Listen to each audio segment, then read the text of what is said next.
Bonjour à toutes et à tous, c'est avec grand plaisir que je vous accueille aujourd'hui avec la compagnie de Natacha parce que je me suis rendu compte que je n'ai pas beaucoup de plaisir à parler toute seule, juste face à la caméra et que ça manquait de dynamique et de dynamisme.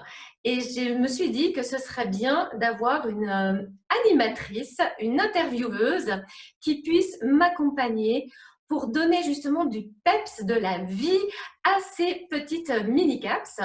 Et c'est pour ça que je dis bienvenue Natacha. Bonjour Sylvie, merci. Eh bien, écoute, moi je suis enchantée justement d'être face à toi parce que tu avais besoin d'une personne qui vient dynamiser. Eh bien, tu es tombée sur une personne qui est une grande pipette. Donc, ça tombe très bien. En tout cas, je te remercie beaucoup d'avoir accepté ce défi, ce challenge qui est vraiment dans l'objectif, c'est qu'on puisse vraiment vous proposer toujours plus de sujets. Et je pense que sincèrement, le fait qu'il y ait une personne pour me poser des questions va me permettre à moi d'être complètement centrée comme je le faisais avec Gwénoline, pour ceux et celles qui ont déjà vu mes vidéos d'avant. Ça me permet vraiment d'être qui je suis. Donc, merci encore, Natacha. Alors, je vais quand même encore un tout petit peu animer. Mais voilà, donc aujourd'hui, le thème, c'est la magie blanche et la magie noire. On s'est rendu compte avec Natacha qu'en réalité, il y a beaucoup de questions et beaucoup de questions sans réponse et peut-être même avec des erreurs, des mauvaises compréhensions de ce que des conséquences d'utiliser la magie noire, la magie blanche, à la fois sur les personnes qui pratiquent et les personnes qui le subissent. Alors, eh bien, on y va, suivez-nous.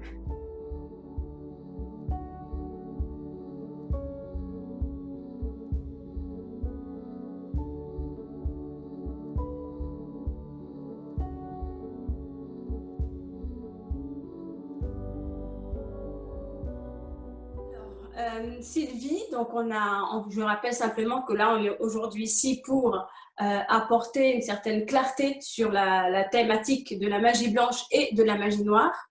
Donc, la première question que je te poserai, que tout le monde a envie déjà d'avoir des réponses, c'est qu'est-ce que c'est que la magie blanche? Qu'est-ce que c'est que la magie noire? Qu'est-ce qu'on entend par magie déjà tout simplement? Oui, voilà. Alors en fait, la magie, on pourrait dire, c'est une énergie. C'est une énergie parmi tant d'autres, simplement qu'elle a la particularité de transformer un état en un autre.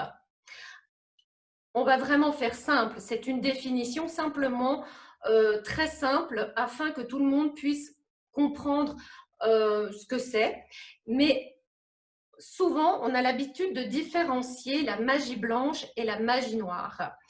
Et en réalité, la magie blanche, c'est une manipulation d'énergie pour faire le bien, on va dire, et la magie noire, c'est une manipulation d'énergie pour causer du bien. Ça reste une énergie qu'on manipule pour obtenir un résultat spécifique par rapport à une demande spécifique. Par exemple, ça peut être une personne qui veut recouvrer la santé et qui va faire appel à une ou un chaman, mais ça, bien sûr, ça sera considéré comme de la magie blanche, on peut dire ça comme ça, ou ça peut être quelqu'un qui voudrait que son ami revienne dans sa vie alors qu'il l'a quitté, et on va aussi appeler ça de la magie blanche. Mais vous verrez que là-dessus, j'aurai beaucoup à dire et on le fera après. Et la magie noire, clairement, on peut dire que c'est quand on souhaite réellement nuire à une autre personne, soit pour l'empêcher de gagner de l'argent, soit pour l'empêcher d'être heureuse en couple, soit pour qu'elle tombe malade. Voilà comment je définirais de manière succincte. Alors, les précisions que tu as apportées, elles sont déjà très claires. Et là, tu vois, ce qui me vient, Sylvie, c'est qu'il existe encore certaines personnes qui ne croient pas en la magie noire ou la magie blanche. Alors, est-ce que vraiment ce sont des choses qui existent? Est-ce qu'on Et peut... oui, et depuis très très longtemps, aujourd'hui, suivant les pays, vous avez, comme on disait avant, des chamans qui ont des aptitudes de communiquer avec des élémentaux, c'est-à-dire des devas ou des esprits de la terre, ou encore avec des esprits d'animaux. Et puis, vous avez d'autres personnes qui vont se mettre à votre service pour causer du tort. Alors, sincèrement, personnellement, je pourrais dire que quand j'ai découvert que j'avais des dons, je fais de la magie d'une certaine manière. Mais ce qui est important, c'est l'intention que l'on met dedans, ou de faire le mal. Mais quand bien même, je dirais que la magie, le problème, c'est que souvent, en tout cas quand on parle de la magie blanche et de la magie noire, c'est le fait de manipuler une énergie pour obtenir un résultat bénéfique ou malveillant. Pendant des années, je pensais que c'était seulement les personnes qui étaient fragiles, qui étaient hautement dépressives, qui allaient attirer ce genre de choses. Après, je me suis rendu compte que non. On reviendra certainement sur cette notion-là de pourquoi il y a des personnes aussi qui attirent la magie noire et d'autres pas du tout. Mais concrètement, au long de ma pratique en tant que thérapeute, en tant que clairvoyante, j'ai bien pu constater le fait qu'il y a des gens qui m'appelaient et qui me disaient « mais je ne vais pas bien du tout, je ne me reconnais plus, tout ce que je mets en place capote ». Et moi, quand elle me parlait, j'avais des maux de tête vraiment très puissants et quasiment au bout de quelques secondes ou quelques minutes. Et c'est là que, comme je dis toujours, le corps ne ment jamais. Et comme moi, je n'ai jamais eu de migraine de ma vie, de maux de tête de ma vie, ça m'a interpellée. Et c'est comme ça que j'ai pu prendre conscience que oui, cela existe réellement. De tout le temps, il y a eu des énergies. L'énergie, elle est là. Et comme on est sur la planète de la dualité, il y a forcément des énergies dites positives, d'autres dites négatives. Donc, il y a forcément dans l'énergie de la magie, le pôle négatif magie noire et le pôle positif magie blanche. On pourrait le définir comme ça. D'accord, merci Sylvie. Du coup, là, ce qui m'intéresse aussi de savoir, c'est selon toi, qu'est-ce qui motive les gens à recourir à ce genre de pratique? Alors, dans le cas de la magie blanche, c'est avant tout une envie de ne plus souffrir, mais ça reste quand même de la manipulation. Parce que quand une personne va faire appel à un marabout, un chaman, pour faire revenir un être qui a décidé de vivre sa vie, la personne va mettre en œuvre donc des formules magiques, elle va faire des rituels spécifiques, elle va faire appel à des êtres d'autres plans pour que cette personne soit manipulée malgré son désir de ne plus vivre avec une vie de couple, et elle va être manipulée pour revenir dans la relation de couple. Donc, pour moi, ça reste un abus, mais propre en ordre. Il n'y a pas à tergiverser. Vous savez que je suis extrêmement factuelle. Donc, du moment qu'on me demande ou qu'on demande à une personne d'influencer en catimini une autre pour qu'elle fasse quelque chose qu'elle ne veut pas faire, c'est un abus de pouvoir, c'est de la pure manipulation. Ce n'est en tout cas rien de respectueux de l'être. Au niveau de la magie noire, clairement, ce que j'ai pu identifier, c'est à la base toujours une histoire de frustration qui va générer la jalousie. Et ce que j'ai pu observer, c'est qu'il y a des personnes qui ont une haine, une jalousie envers une autre personne qui est tellement puissante que parfois elles n'ont même pas besoin de faire appel à un marabout ou à quelqu'un qui pratique la magie noire pour que cela mette quasiment à terre la personne qui est visée par cette haine. Et là, ça montre vraiment combien la magie, c'est une chose, c'est une énergie, comme on l'a dit avant, on manipule une énergie pour obtenir un résultat. Mais concrètement, l'énergie de la haine et l'énergie de l'amour, eh bien, c'est aussi puissant que si vous faites appel à un marabout pour qu'il œuvre avec des élémentaux, avec des esprits, avec des incantations pour obtenir un résultat. Est-ce que j'ai répondu à ta question? Tu as répondu à ma question, mais j'aimerais que tu nous apportes un éclairage. Enfin, un éclairage, c'est juste de repréciser qu'on est d'accord. Alors, selon tes explications, que ce soit la magie blanche ou la magie noire, on est sur les deux plans, sur de la manipulation, en fait. Oui, absolument. Maintenant, c'est pour ça que l'intention est très importante. L'intention, alors même au niveau de la magie blanche, si par exemple tu es en souffrance mais que tu ne me demandes rien du tout et que par mes propres moyens ou en faisant appel à une autre personne, je décide que tu dois aller mieux ou que c'est insupportable pour moi que tu ailles mal et je vais mettre en œuvre quelque chose sans t'en parler, c'est un abus. J'abuse peut-être de ta confiance, parce que peut-être que toi, si je t'avais demandé, tu m'aurais directement dit non, Sylvie, on veut empêcher l'autre de, comment dire, on veut empêcher l'autre de vivre l'expérience qu'il a à vivre. D'accord. Et ça, c'est sur un plan de l'âme, c'est-à-dire que il faut bien comprendre qu'on a tous des expériences de vie, on a tous des missions d'âme, des chemins de vie, et que je ne dis pas qu'on doit laisser souffrir et puis patauger dans sa misère, mais de quel droit, mais qui suis-je moi pour dire eh ben, je vais faire de la magie blanche ou je vais demander à quelqu'un de faire de la magie blanche pour cette personne pour qu'elle aille mieux. De quel droit? C'est sur ce plan-là. Donc, il y a toujours cette histoire de qu'est-ce qu'on fait au niveau de l'être humain et qu'est-ce qu'on fait au niveau de l'âme.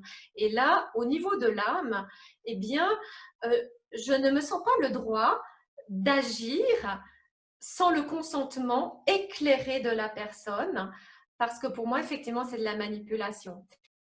D'accord.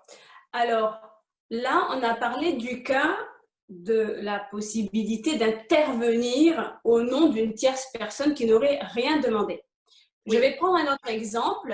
J'ai un objet, par exemple, un bijou quelconque, ça peut être par exemple une bague que je porte.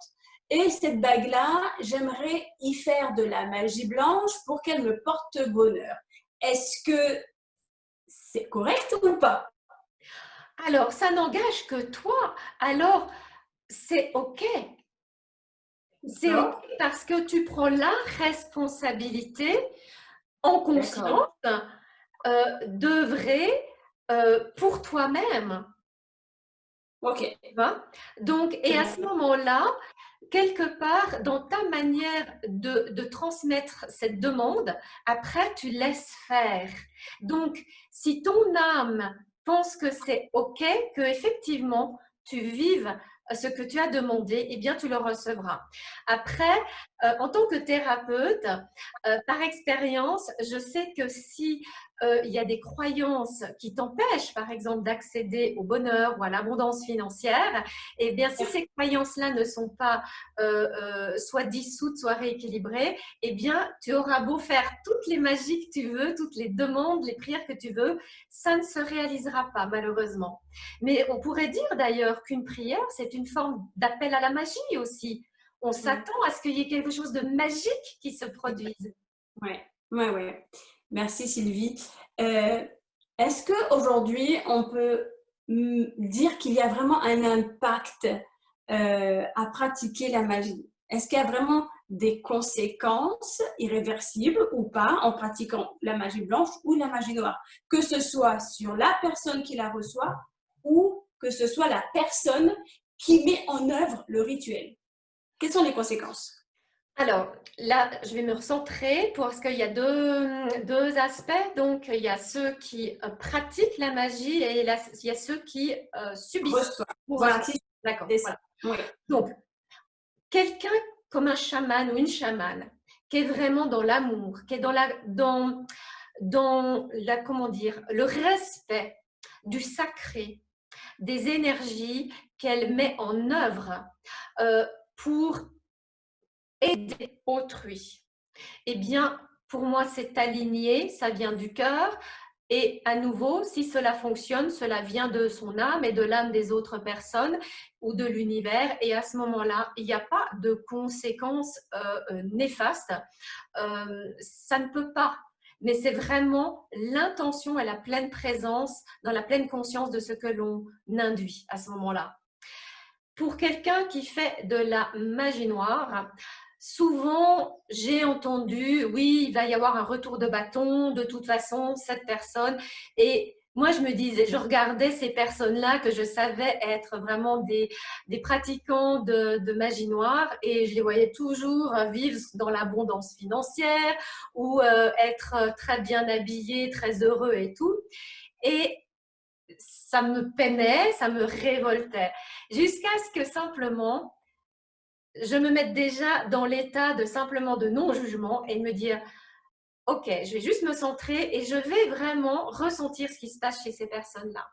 Et quand je me suis rendu compte que ces personnes-là sont dans un mal-être dû à cette frustration, ce sentiment, imaginez que vous êtes en état d'envie, de frustration et que ça génère une jalousie mais quasi permanente.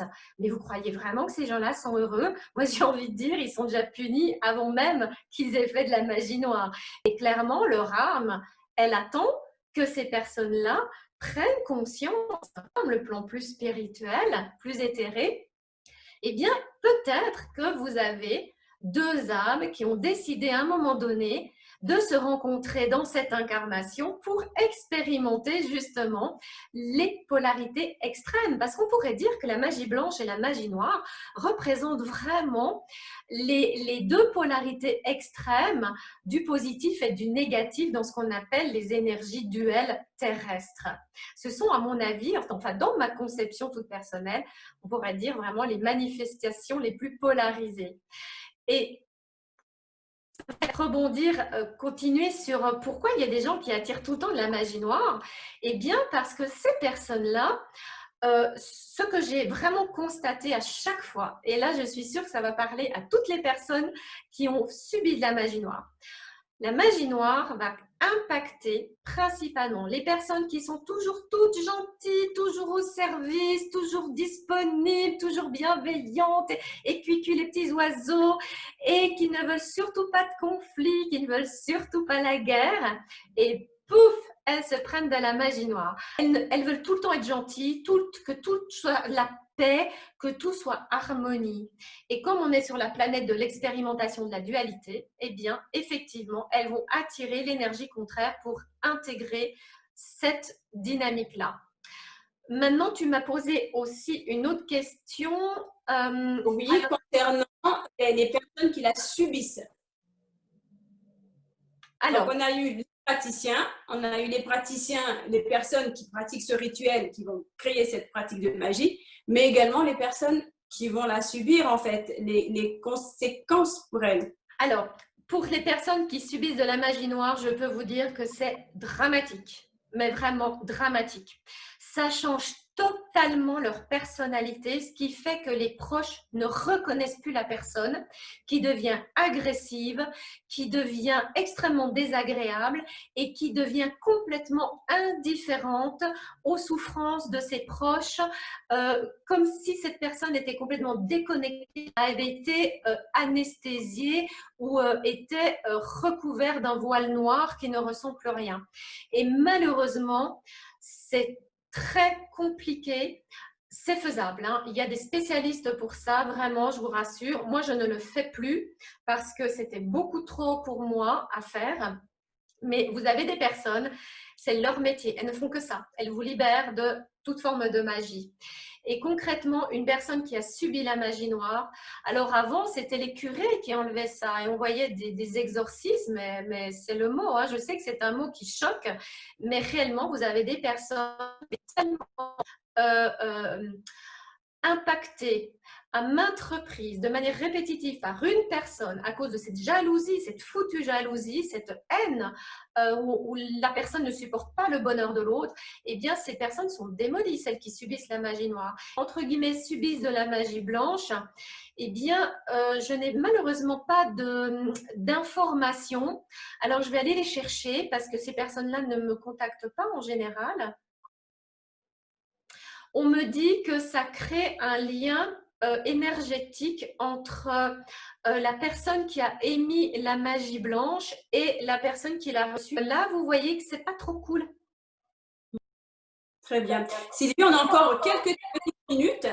Et là, j'aimerais te demander, est-ce que toi, tu as été victime de magie noire? Alors, oui. À une époque où justement, eh bien, j'étais ce que j'appelle cuit-cuit les petits oiseaux, c'est-à-dire que je ne voulais voir que la lumière. Pour moi, la noirceur, c'était pas pour moi. Je n'étais pas atteignable, j'étais toute lumière. Donc, comment aurais-je pu attirer ce genre de choses? Et justement, j'étais ce qu'on appelle polarisée lumière, c'est-à-dire que toutes mes énergies étaient axées sur le bien.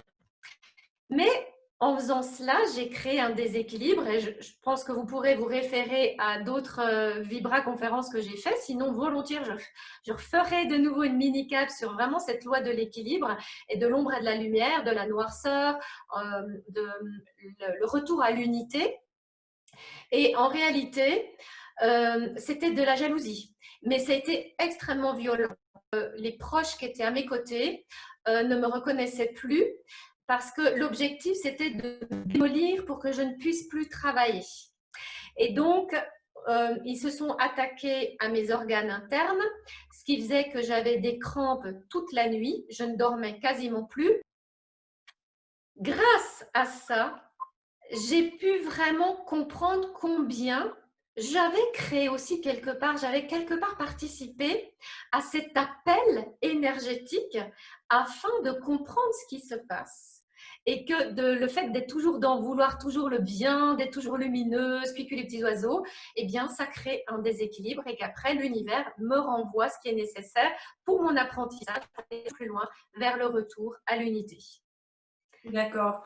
Et une dernière question, Sylvie, parce que tu vois, quand j'entends justement cet état d'esprit d'être dans ce côté très lumineux, très cuit les petits oiseaux, si on peut appeler ça comme ça. Dans quel état d'esprit est-ce qu'on doit être? Est-ce que finalement, on doit se dire, on doit être dans cette peur que tout peut arriver et tout le temps se protéger? Ou quel état d'esprit on peut adopter? Parce qu'on ne peut pas non plus avancer dans la peur. La peur, plus tu vas l'attirer de toute façon. Tout à fait. Donc, qu'est-ce qu'on fait pour justement ne pas attirer ça vers nous? Ou même si c'était le cas, je ne sais pas, qu'il y ait une sorte de protection, est-ce qu'il y a besoin de protection ou pas? Qu'est-ce que tu en penses? Alors, oui, je vais répondre. Alors, de nouveau, il y a deux aspects. Si au niveau de l'humain, vous voulez toujours être gentil, que vous avez peur de la colère, des conflits, vous créez malgré vous un déséquilibre énergétique et vous allez rayonner. Vous allez rayonner votre peur, la peur du conflit, la peur de la noirceur, de la peur de la colère, et vous allez attirer à vous l'énergie contraire pour que l'équilibre se recrée. Et puis après, comme je disais tout à l'heure, il y a le fait que votre âme peut-être vous a demandé d'expérimenter ça parce que ça fait partie de votre cheminement. Mais quoi qu'il en soit, je vous donne un exemple. Quand vous allez dans un hôpital, il n'y a pas de magie noire là-bas, mais il y a des énergies de très basse fréquence, avec des entités de très basse fréquence, des êtres décédés qui sont coincés en grande souffrance, des âmes qui errent, d'enfants, de vieillards, de gens qui sont morts subitement et leur conscience continue à errer. Eh bien, ces personnes-là, moi qui suis toute ouverte dans mon cœur, eh bien, elles vont venir se scotcher à moi, elles vont puiser dans mes énergies. Donc, j'ai fait le choix d'acquérir des objets qui me permettent de me protéger et où moi je peux continuer à être qui je suis malgré ça. Mais voilà, je sais qu'il existe des êtres qui ont cette aptitude-là. Moi, je ne l'ai pas encore parce que probablement ce n'est pas le chemin que j'ai choisi pour le moment. Comme je vous disais tout à l'heure, à un moment donné, j'enlevais la magie noire, je pouvais vraiment enlever ça. Mais je n'ai pas une enveloppe physique suffisamment solide pour supporter les conséquences. Mais je connais des gens qui font ça, mais je connais aussi des gens qui ont fait ça pendant des années. Ils sont tous tombés malades. Et ils sont souvent morts avant la soixantaine. Donc, ça montre bien que ce n'est vraiment pas anodin que de pratiquer un exorcisme. Et ça demande, je dirais, de ne jamais le faire seul, mais dans l'idéal, que vous soyez plusieurs pour pratiquer ce genre de choses, pour dégager quelqu'un ou de faire vraiment appel à des personnes qui ont l'habitude et qui sont très protégées. Mais concrètement, il existe aujourd'hui, puisque vous savez très bien que dans la loi de l'équilibre, il y a toujours une solution là où il y a un problème, quelle qu'elle soit.